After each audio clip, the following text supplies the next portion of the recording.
소중한 것과 소중하지 않은 것, 소중한 것과 소중하지 않은 것이라는 제목을 가지고서 함께 말씀을 나누도록 하겠습니다. 우리 제목을 한번 따라 읽어보겠습니다. 소중한 것과 소중하지 않은 것.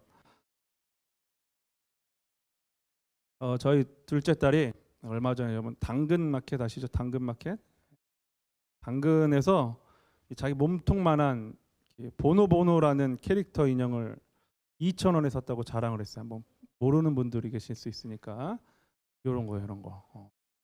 요만한 인형을 2,000원에 샀다고. 빼건데 이거 정가로 살려면은 몇만 원 합니다. 5만 원, 4, 5만 원 넘어가는 비싼 인형이에요. 저도 되게 좋아하는 이 캐릭터를 되게 좋아합니다. 귀엽게 생겼죠, 해달인데.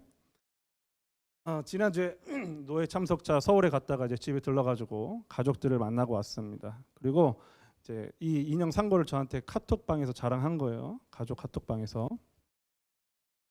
그리고 둘째 아이에게 이제 제가 농담으로 이야기했죠. 아빠 이 보노보노 인형 가지고 간다 하고 말했습니다. 그러니까 둘째 딸이 펄쩍 뛰면서 절대 안 돼. 절대 가지고 가지 마라고 저에게 신신당부를 했습니다. 장난기가 발동했습니다. 네. 아이들을 학교 보내고 저는 다시 거제로 내려왔습니다. 그리고 그 사이에 둘째 딸의 보노보노 인형을 가지고 가려다가 일이 커질 것 같아서 첫째 딸 아이의 장롱 안에다가 넣어놨어요.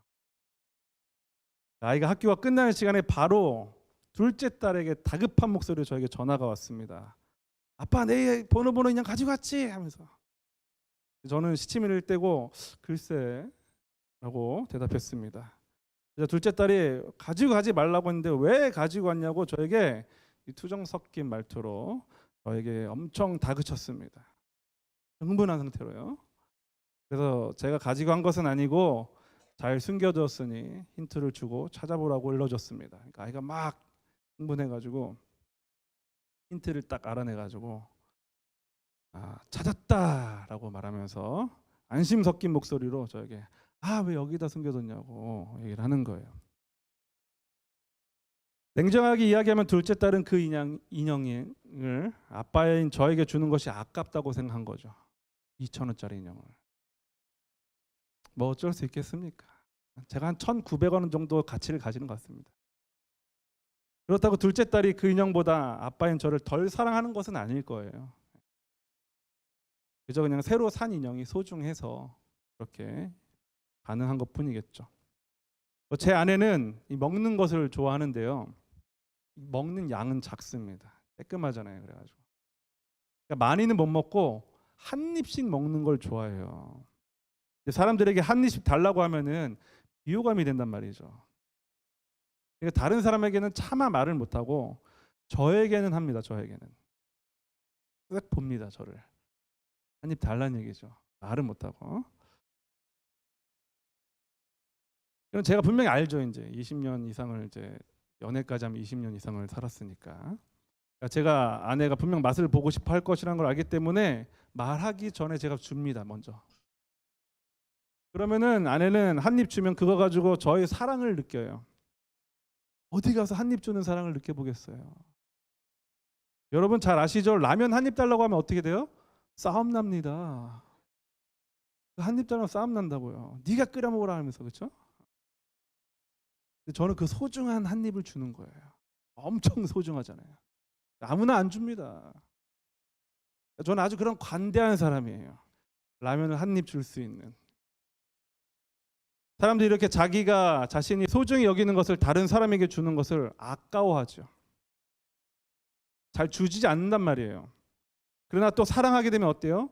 그 아까워하는 마음, 그 아까워하는 감정의 벽이 허물어져 버립니다.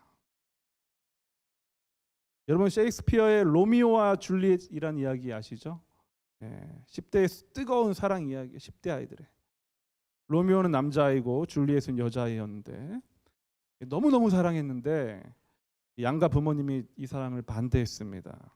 결국 이 두 남녀는 부모님들의 반대를 이기지 못하고 극단적인 선택을 하게 되죠. 사랑하지 못한 채 사는 것보다 죽는 것이 낫다고 생각한 거예요. 소중한 게 있던 거예요. 목숨보다. 이들은 너무 사랑했기에 이 가정 가운데 몇 가지 오해가 좀 있긴 했지만 결국 자신들의 목숨을 아까워하지 않고 좋지 않은 선택을 하게 됩니다. 오늘 우리가 읽은 이 사사라고 말하기도 애매한 입다의 이야기가 있는데요. 이 입다의 이야기를 통해서 이 아까움이라는 감정을 통해서 여러분과 함께 말씀을 나누고자 합니다. 여러분, 이 사사 입다가 가장 사랑하는, 그래서 세상 그 무엇보다도 아끼는 것이 하나 있었어요. 그게 누구였을까요? 딸이었어요. 아까 우리가 읽었던 자식이 하나 있었는데 딱 딸 하나 있었습니다. 딸. 입다에게는 단 하나뿐인 딸, 그 무엇과도 바꿀 수 없는 생명이었습니다. 그런데 이 입다의 죄악으로 인해서 하나밖에 없는 자신의 딸이 비참한 죽음에 이르게 됩니다. 그것이 바로 인간의 죄가 만들어내는 비극입니다. 이 입다가 활동하던 시대도요, 지난 사사들이 활동하던 때와 똑같았습니다. 사사기 10장 6절에 나타난 당시 이스라엘의 영적 상태를 좀 보도록 할게요. 사사기 10장 6절 말씀입니다. 시작. 이스라엘 사람들은 또다시 여호와께서 보시기에 나쁜 일을 저질렀습니다. 바알과 아스다롯 우상을 섬긴 것입니다. 이스라엘 사람들은 아람과 시돈과 모압과 암몬 백성들의 신들도 섬겼고 블레셋 사람들의 신들도 섬겼습니다. 그들은 여호와를 멀리하고 섬기지 않았습니다. 보세요. 이스라엘 사람들은 뭐라고 이야기합니까? 또다시 반복한 거예요. 또다시 여호와께서 보시기에 나쁜 짓을 저질렀다. 맨 마지막 줄에 보면 뭐라고 써 있어요? 그들은 여호와를 멀리하고 섬기지 않았다라고 이야기합니다. 이스라엘의 왕이 있는데요, 여호와 하나님이셨어요. 인간 왕은 없었는데 이스라엘 왕이 있었습니다. 하나님이셨어요. 여호와 하나님. 근데 여호와 하나님을 멀리하고 섬기지 않았다라고 이야기합니다. 여기서 여호와를 멀리하다라는 말은 히브리어 원어로 아자브라고 하는데, 이는 버리다, 단절하다예요. 버린 거예요. 버린 거.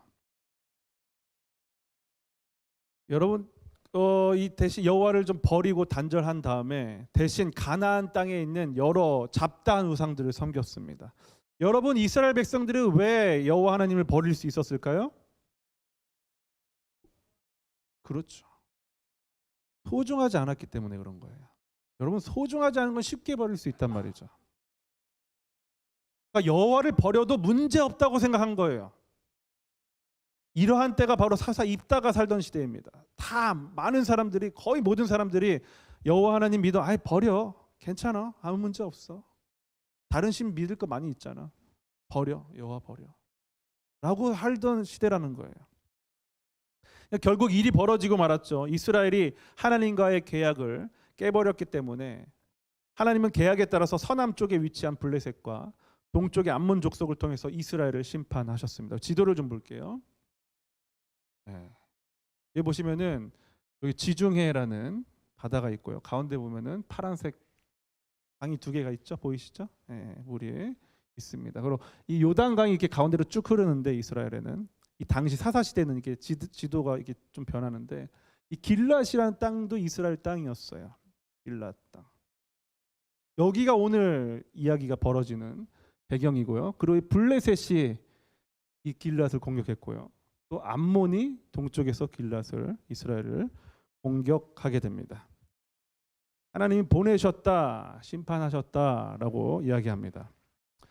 공격받으니까, 양쪽에서 공격을 받으니까 이스라엘이 너무 괴로웠어요. 그제서야 여호와 하나님을 자기들이 버리고 우상 숭배를 한 죄를 깨달은 거예요. 그리고 여호와 하나님께 부르짖어서 구원을 요청했습니다. 사사기 10장 15절 말씀 같이 한번 읽어볼게요. 사사기 10장 15절입니다. 시작. 이에 이스라엘 백성이 여호와께 말씀드렸습니다. 우리가 죄를 지었습니다. 주께서 어떻게 하시든지 우리가 그대로 따르겠습니다. 그러니 이번만은 우리를 구해 주십시오. 여러분, 이 말을 잘 보세요. 이 말만 보면 겸손하게 구원을 요청하는 것 같지만 실상은 어떻습니까? 조건을 걸고 있죠. 그렇죠? 조건을 걸고 있잖아요. 어떻게 하든지 우리가 구애만 주면 우리가 따르겠다, 이 말이에요. 그러니까 죄 자체를 미워해서 돌이킨 것이 아니고요, 고난이 힘들어서 하나님을 해결사로 이용하려는 부르짖음에 불과했다 이거예요.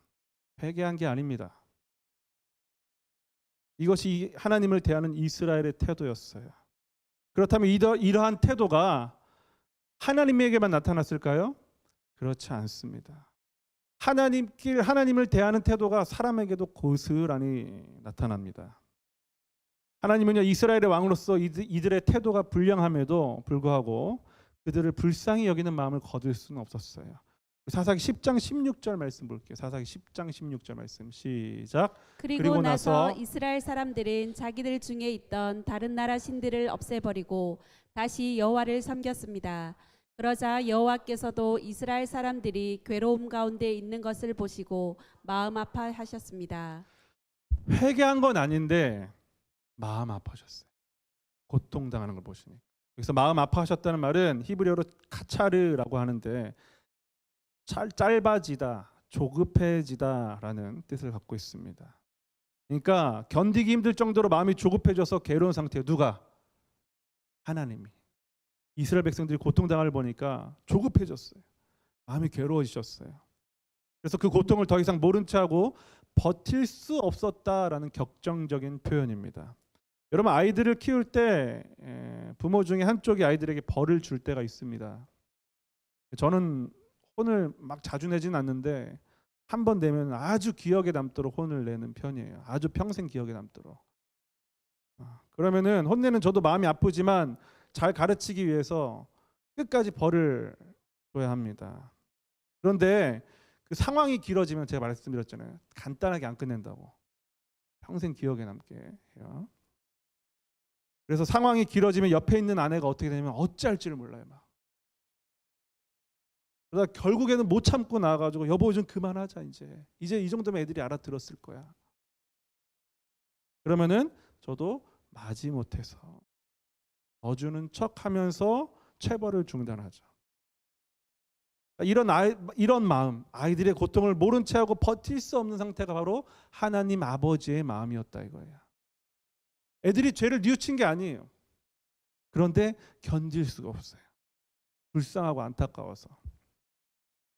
이때 암몬 족속들이 이스라엘과 전쟁을 하기 위해서 이스라엘 동편에 위치한 이 길앗이라는 지역에 마음대로 들어와서 진을 쳤습니다. 그러자 이 길앗에 사는 지도자들이 문제를 해결하기 위해서 모였죠. 적들이 들어왔으니까요. 그러나 이 암몬 족속과 싸울 사람은 없었습니다. 결국 그들은 암몬의 침략에 맞서 싸우는 사람을 구해야 했는데 이 사람을 구하면은 우리를 위해서 싸워줄 사람에게 이 지역 길앗 지역의 통치자가 되게 하자고 결론을 내렸습니다. 그러다가 전쟁을 할 만한 사람들을 이곳저곳 찾아봤는데 잘 없었는데 딱 한 사람을 찾았어요. 그 사람이 바로 오늘 이야기하는 입다라는 사람입니다. 입다. 그런데 이 선택이 아주 기묘한 선택이에요. 왜 그런지 알려면 이 입다의 태생을 알아야 되는데요. 입다의 아버지는 이 길앗이라는 사람이었습니다. 이 길앗 지역에 사는 길앗이라는 사람이었어요. 길앗이 창녀와 만나서 낳은 아이가 바로 입다입니다. 그러니까 입다에게는 이런 태생적으로 아픈 역사가 있었습니다. 그런데 이 입다가 크게 되니까 배다른 형제들이 입다를 무시했겠죠. 그리고 아버지가 죽게 될 때쯤 아버지가 죽게 되고 유산을 나눠야 되니까 어떻게 했어요? 쫓아냈단 말이에요, 입다를. 그래서 입다를 쫓아냈는데 그렇게 하루아침에 갈 곳이 없어진 입다는 어딜 가겠어요, 갑자기 쫓아냈으니까. 이 돕이라는 돕 땅으로 가서 불량한 사람들과 어울려 지내다가 결국에는 불량배 우두머리가 됩니다. 그러니까 그가 얼마나 거친 인생을 살았는지는 충분히 상상이 되겠죠. 어릴 때부터 놀림을 받았고 쫓겨나고 불량배들과 어울리다가 대장이 되기까지 얼마나 험난한 인생을 살았겠습니까? 그러니까 그의 성장이 어떠했을지도 대충 우리가 짐작이 됩니다. 그런데 이 암몬이 길앗 땅에 들어와서 전쟁을 하게 해야 되는데 그래서 전쟁을 지도할 이 지도자가 필요한데 이 길앗 사람들이 자신들이 버린 입다가 그때 생각난 거예요. 그래서 자기들이 앞장서서 나갔다 괜히 죽느니 자신들을 대신할 누군가가 필요했단 말이죠. 그러니까 앞장서다 죽어도 그의 목숨이 전혀 아깝지 않고 전쟁에서 이길 만한 실력도 있는 것 같으니까 이 입다를 데리고 온 거예요. 철저하게 이용당하는 거죠. 그렇죠? 우리 사사기 11장 8절 말씀 읽어볼게요.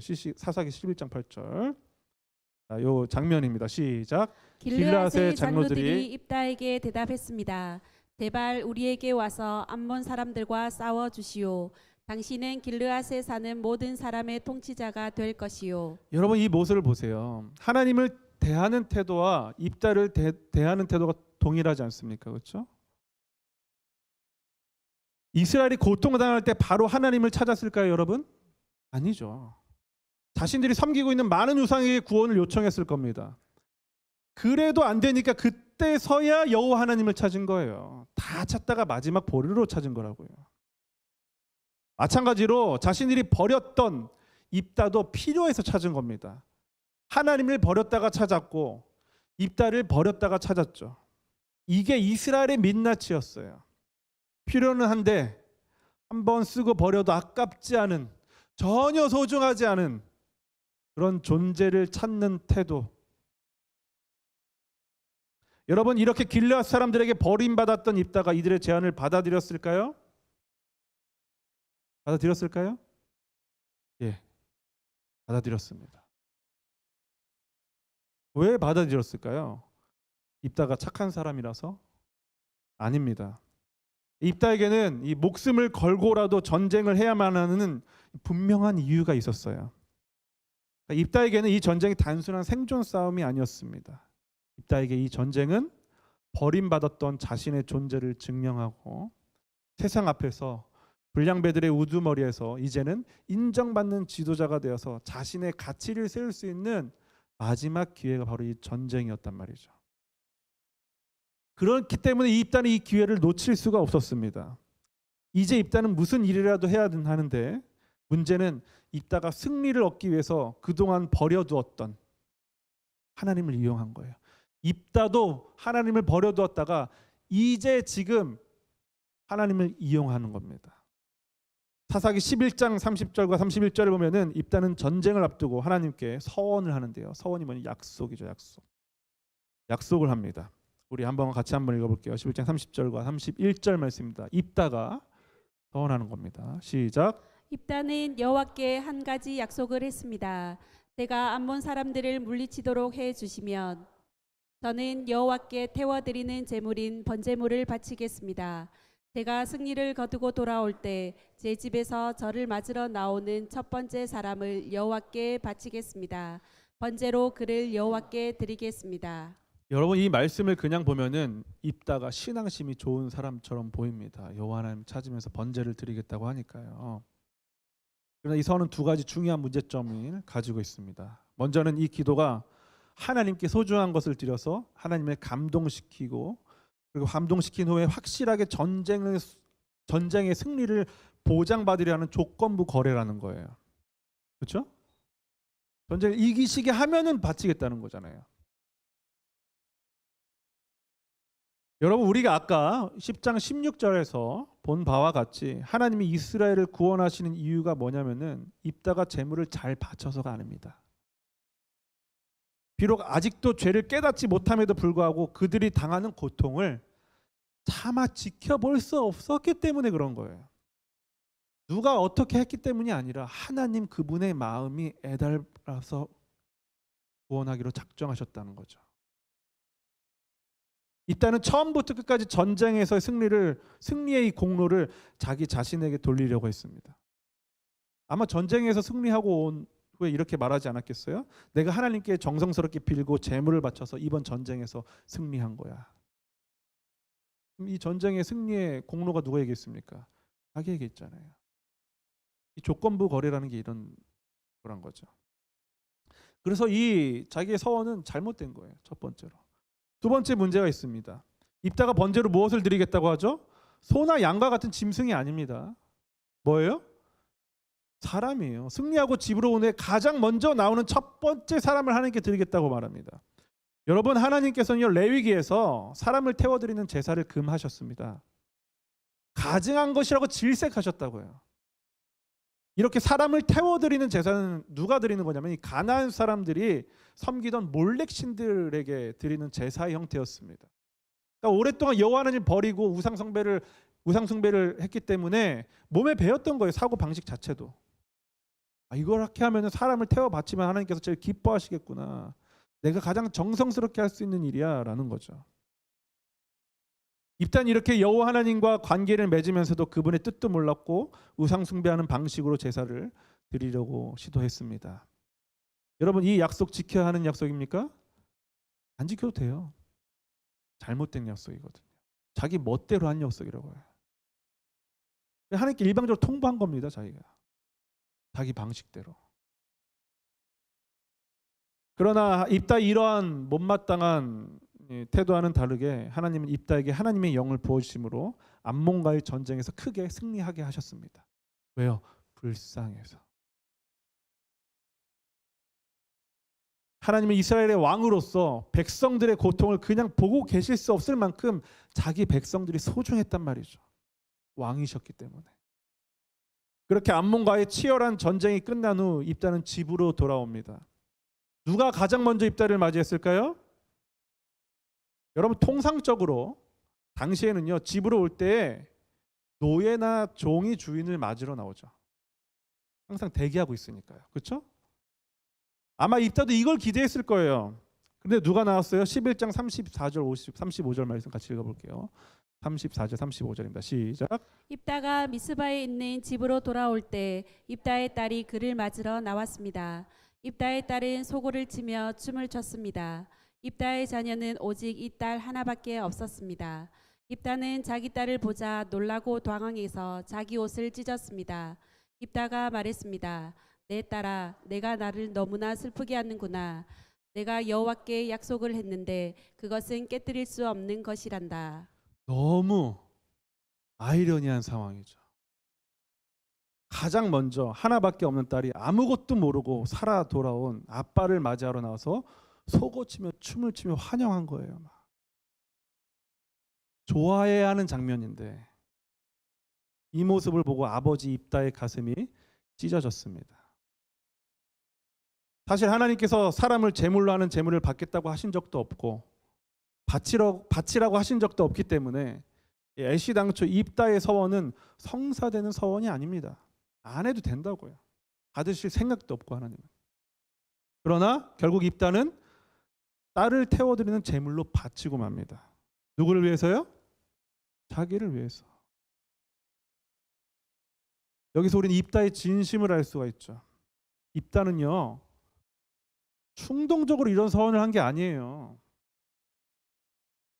이걸 충동적으로 서원했다고 말하는 분들이 계시는데 충동적이 아닙니다. 이게 입다는 바보가 아닙니다. 굉장한 전략가예요. 제가 오늘 시간 관계상 생략한 것들이 많죠. 굉장히 똑똑하고 굉장한 전략가가 바로 입다입니다.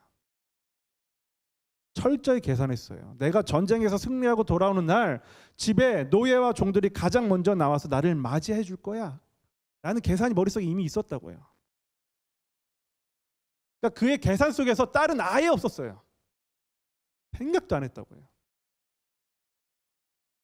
그러니까 아무나 불로 태워버리는 번제로 드리겠다는 거예요. 이게 무슨 말이에요? 하나밖에 없는 딸만 아니면은 그 무엇을 드려도 하나도 아깝지 않다는 겁니다. 그러니까 노예나 종들이 소중해요, 안 소중해요? 안 소중하죠.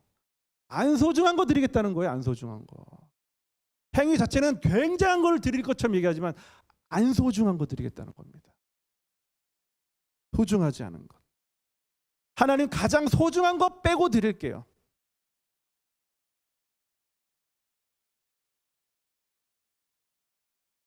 여러분, 이러한 태도 조금 전에도 보지 않았습니까? 길앗의 장로들이 입다를 전쟁터에 보내기 위해서 그에게 찾아 나갔을 때 말이죠. 길앗 장로들의 이 비정함이나 입다의 비정함이나 똑같습니다. 길앗 장로들에게 입다는 하나도 소중한 사람이 아니었어요. 전쟁에 나가서 죽어도 상관없었단 말이에요. 어차피 버렸던 사람이니까. 이겨주면 고마운 거고 아님 말고. 이게 이들의 영적 상태였습니다. 하나님은 입다 이야기를 통해서 이들의 상태를 폭로하신 겁니다. 이 지도자들의 상태가 어땠어요? 자신들만 소중하게 여기고요. 자신들의 목숨만 소중한 줄 알지 하나님도 소중하지 않고 다른 사람들의 생명도 소중하게 여기지 않았습니다. 필요할 때는 찾고 필요하지 않을 때는 언제든지 버릴 수 있는 이 불완전한 지도자들의 상태가 이렇게 적나라하게 드러나 있습니다.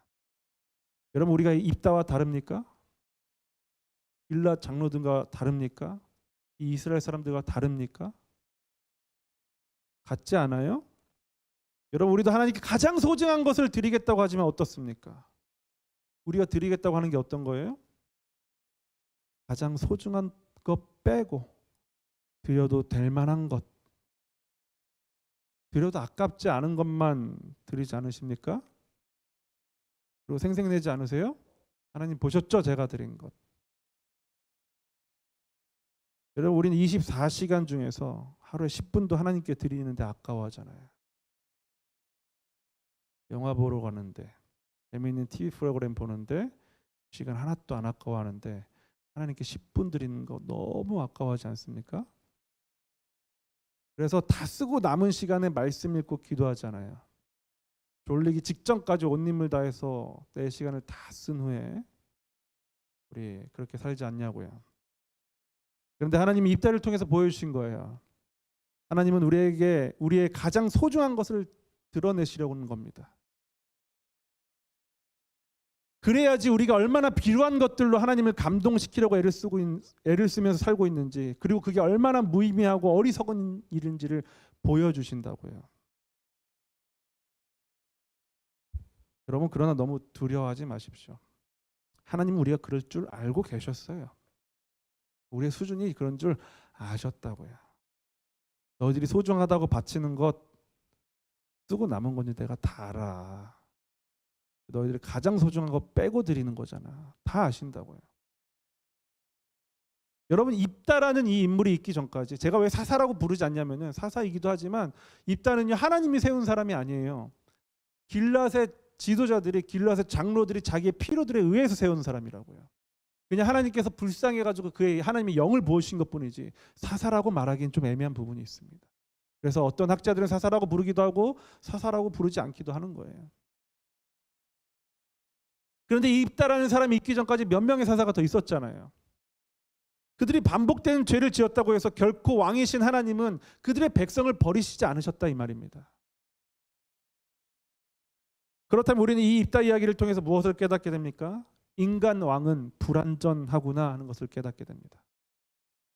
그런데 이 사사기에는 진짜 왕의 이야기가 숨겨져 있죠. 바로 완전하신 사랑의 눈먼 왕 대신 하나님의 이야기가 숨어 있는 거예요. 제가 이 사사기 시리즈를 하면서 한 번도 사사들에게 포커스를 두지 않고 있습니다. 다 하나님에 대한 이야기거든요. 입다와 길앗 사람들 그리고 이스라엘 백성들은요, 필요할 때는 하나님을 찾고 필요 없으면 버리는 태도로 하나님을 대했습니다. 입다도 하나님의 능력을 이용해서 자신의 욕망을 이루려 했고요. 가장 소중한 딸조차 자신의 성공을 위해서 희생시켰습니다. 안 바쳐도 되는데. 그러나 하나님은 다르셨어요. 하나님은 우리를 이용하지 않으십니다. 여러분, 우리가 하나님께 이용당하지 않아도 돼요. 하나님은요, 우리를 버리지도 않으세요. 오히려 하나님은 우리를 살리기 위해서 가장 소중한 분, 가장 아끼시는 분, 자신의 하나밖에 없는 독생자 예수 그리스도를 우리에게 주셨습니다. 로마서 8장 32절은 우리를 향한 하나님의 사랑을 이렇게 선언합니다. 로마서 8장 32절 말씀을 같이 한번 읽어보겠습니다. 시작. 자기 아들도 아끼지 않고 우리 모두를 위해 내어주신 분께서 그 아들과 함께 우리에게 모든 것을 은혜로 주지 않으시겠습니까? 자기 아들까지도 아끼지 않고 누구를 위해서요? 저와 여러분을 위해서. 되먹지 않은, 필요할 때만 하나님을 찾고 필요 없으면 하나님을 버리는 우리를 위해서 가장 소중한 아들을 주셨다고요. 그분의 생명, 곧 살과 뼈, 피와 물까지 모두 내어주심으로 우리에 대한 사랑을 증명해내셨습니다. 이것이 바로 사사기가 말하는 끝까지 백성을 책임지시는 완전하신 왕의 모습이에요. 사사기에서는 인간 왕들을 통해서 그걸 찾아볼 수가 없어요. 하나님만 바라봐야지 찾아볼 수 있습니다. 여러분은 무엇을 가장 아까워하십니까? 무엇을 가장 소중히 여기십니까?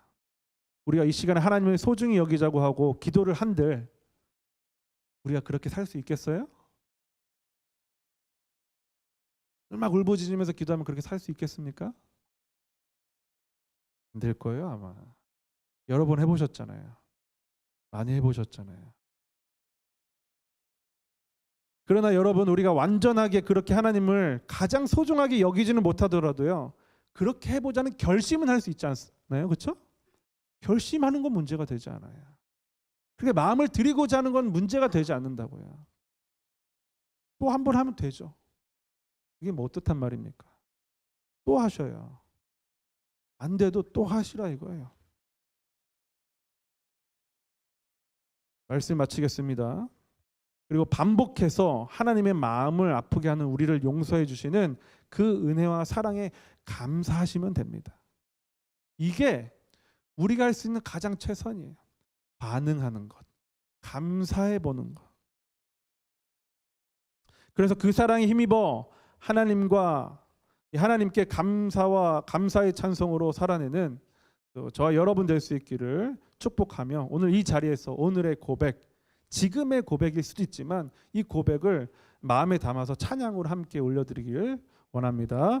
우리 다 같이 자리에 일어나셔서 나 무엇과도 주님을 바꾸지 않으리 찬양 드리겠습니다.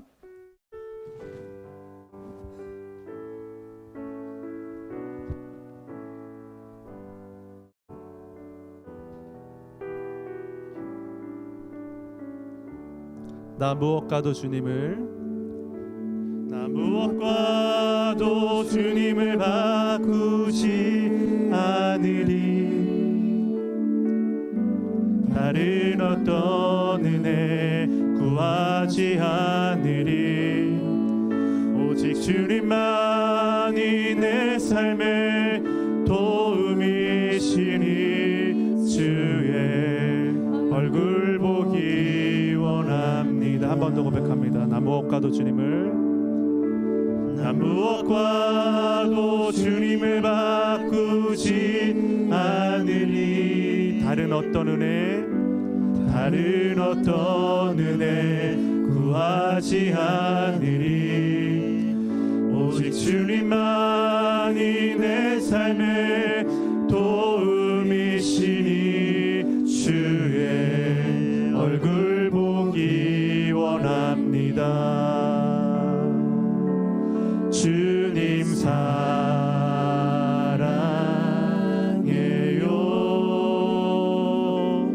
온 마음과 정성 다해 하나님의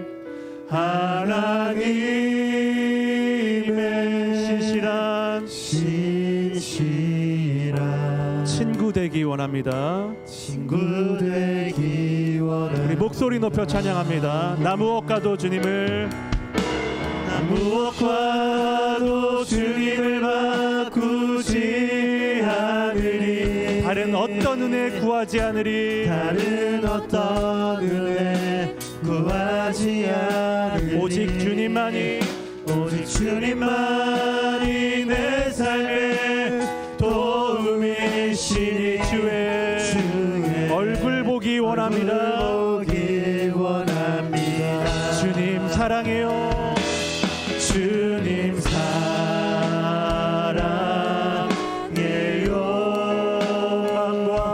온 마음과 정성 다해 하나님의 신실한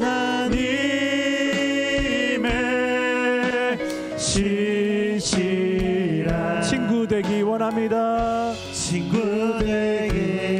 한 번 더 고백합니다. 주님 사랑해요. 주님 사랑해요.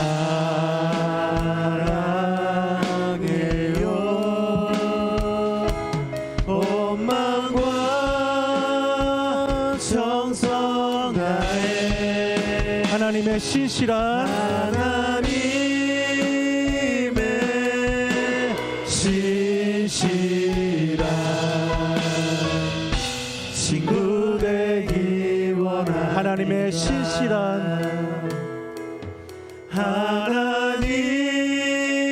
하나님의 신실한 친구 되기 원합니다.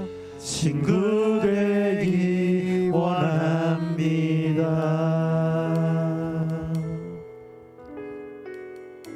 다 같이 잠시 기도하겠습니다. 하나님, 우리 사사 입다와 같은 또 길앗의 장로들과 같은 모습이 우리에게 있었음을 고백합니다. 하나님, 우리가 회개한다고 하지만 또 그러한 삶을 반복적으로 살아내는 우리의 연약한 모습을 주님 앞에 내어놓습니다. 그럼에도 끝까지 사랑하여 주시는 그 사랑을 우리가 깨달아 알게 하여 주시옵소서.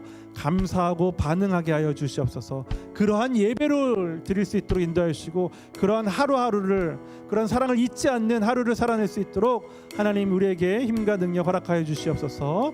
다 같이 우리 주님 앞에 주여 한번 외치시고 기도합니다.